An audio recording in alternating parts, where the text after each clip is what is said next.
Hi there, I'm Lauren and welcome back to my YouTube channel Sweet Smiling Soul, where I talk about all things sewing. Today I am excited to share with you some behind the scenes of what I've been working on over here at Sweet Smiling Soul. So I have a new pattern coming out in the next week or so, hopefully by the end of this week. If you've been following along for some time, then you know about my doll and dollhouse storybook. This is a part of a sewing series that I've got here on YouTube inside a playlist, so you can check that out. But this was my first sewing pattern and I made it at the beginning of the year just for the fun of it, and I got such good feedback that I decided to turn it into a pattern. So I've been sharing this for the better part of this year, and now I'm excited to share an expansion on that. In the last couple of months I have drafted a new pattern, which is the Outdoor Adventure Book. So this was my first draft and I was happy with most of it, but there was a part of me that wanted to change it up a little bit. I wasn't 100% sure about the suitcase being on the front cover. I kind of wanted a more natural cover, maybe some more plants or greenery or some kind of scenery. So yeah, I stalled on this project for a while because I just was a bit creatively blocked around the whole front cover thing. I didn't actually put much on the back. There's just a few little leaves there because that's what I did for the dollhouse. I just put some leaves on the back. But after thinking about it for some time, I decided to change it up a bit, and the other week I was able to come up with a new cover, which is the little tent, and then on the back I created a landscape. I thought it would be a really good idea to just kind of make use of the space and, you know, add an extra adventure.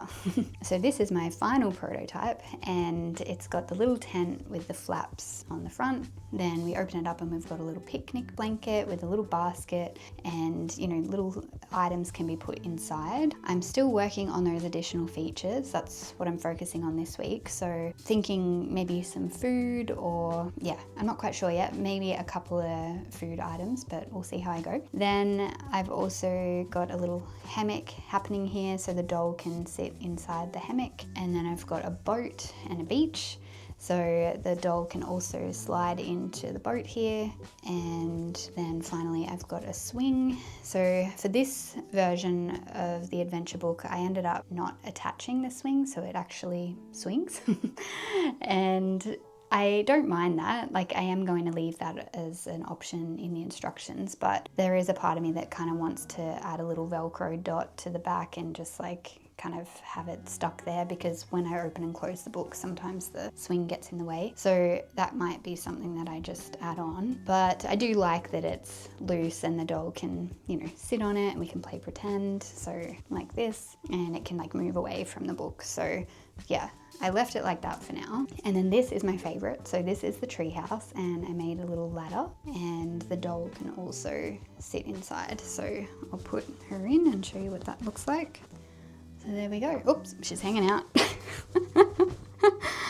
Alrighty, we don't want any injuries.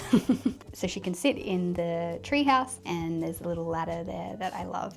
So yeah, an adventure book, really. I really love this. It's such a lovely addition to the dollhouse, and yeah, a really great Christmas present for a child in your life. If you love to sew, you can put this together before Christmas and give it to a little someone. I have my dollhouse pattern that's already available if you're curious about this and you'd like to put this together. I'll put the link for that in the description below, and I'll also put the playlist, which has a 6-part series, which is like, it offers like step by step, just to give you inspiration and kind of, you know, expand on the detailed instructions that it comes with. The instructions come with photos for every step, so I've tried to make it as detailed as possible and given you lots of different options on different ways you can put this together, whether it's using felt or your fabric scraps. But this is out there already, ready to go, and then this one is hopefully going to be finished by the end of this week, so I'll share that with you on YouTube as well. So that's what I've been busy working on, and I do have to add a couple more things, like the little features. I want to add a beach towel, I want to create a little map, I want to create maybe a little suitcase, because I'm not using the suitcase on the book anymore, which was kind of like a pocket to put things. I think I might just make a little mini case for her to carry, or a backpack. I'm not sure yet, but I'll see where my creativity takes me this week. And I would also like to add like a little book and a pillow and also a sleeping bag. I feel like a sleeping bag would be super cute, especially for the tent, to go along with the tent, because you know the doll can't actually go in. Like I've got this little flap here, but I feel like it needs like a sleeping bag to go with it so she can sleep. You know, she could even sleep by the river.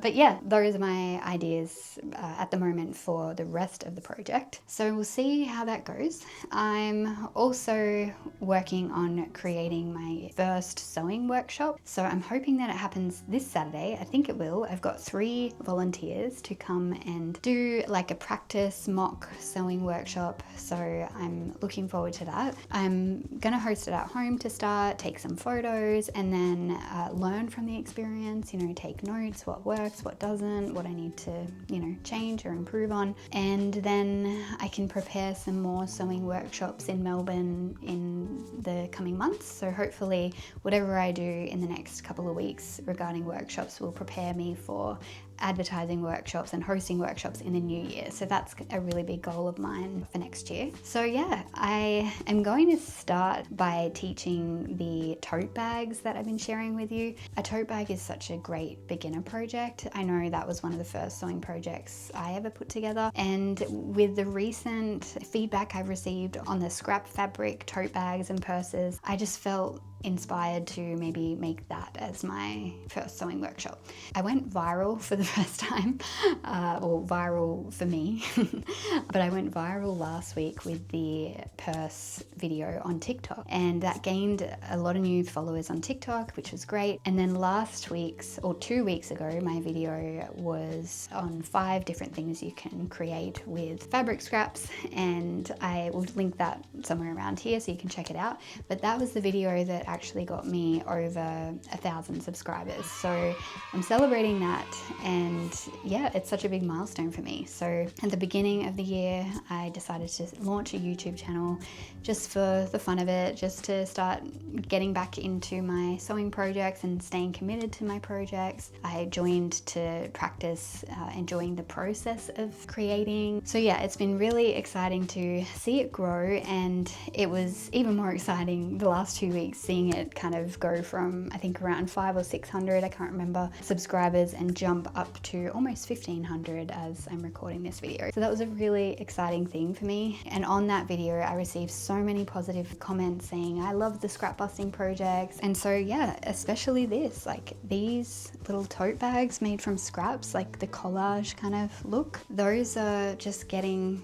such good feedback. But I'll just say, that was a long way of me saying that that is going to be the first sewing project that I teach at my workshops. I might make some adjustments, like, you know, I might make the bag a little bit smaller. I'm also thinking about trying to make the workshop like quick and easy. So I'll probably prep the fabric before and cut out the pieces. So I'll cut the backing and the lining and the straps, and then I'll let the students focus on the collage and the design piece for most of the workshop. So it's going to be a mixture of like creating something, teaching students how to create something new, but it could also be teaching them how to use a sewing machine for the first time. So that's why I thought being as prepared as possible before doing this kind of practice workshop will be a good idea. I'm really excited about that. It feels like, yeah, a lot of things are happening.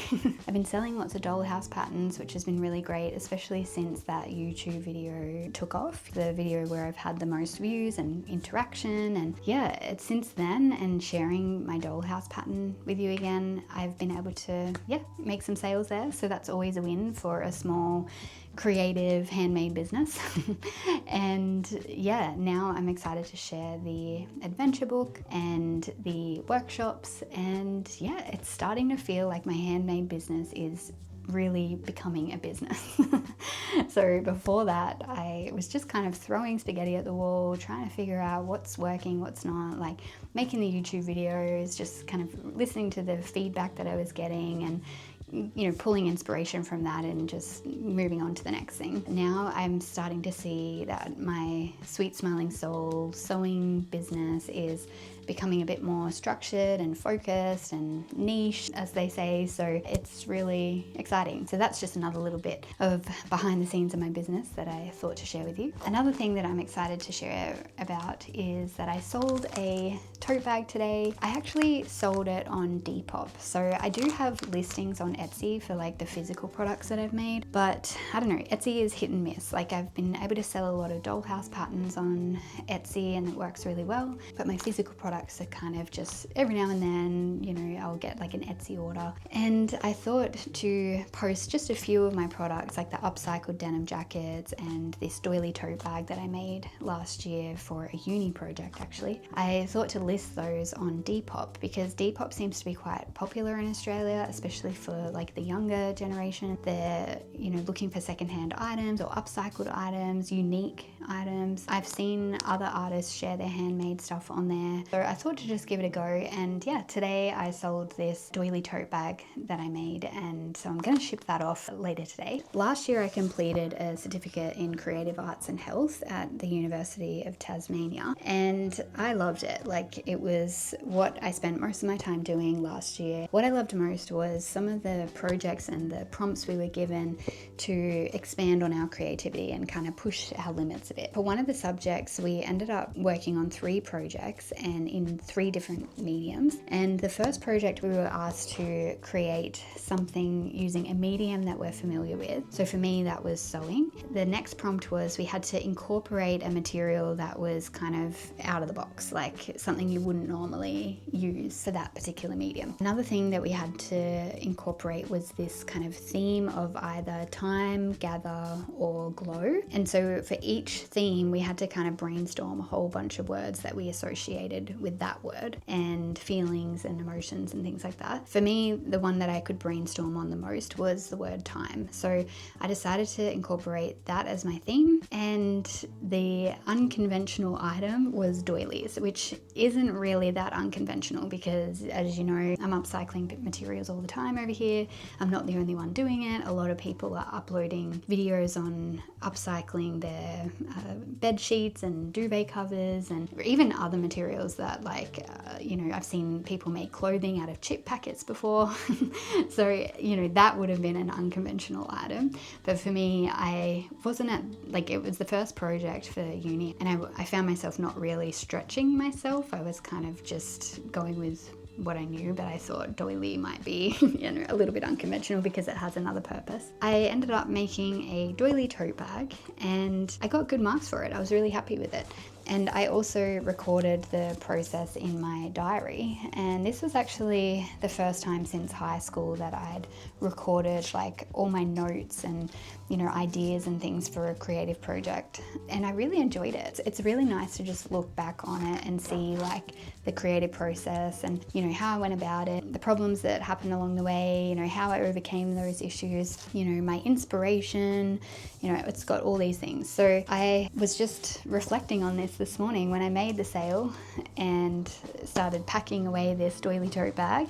I thought, I actually recorded this and really enjoyed that part as well. It was also using the doilies that were given to me. They used to belong to my grandmother. I felt like that was associated with time as well. Time. Doilies have been around for a long time.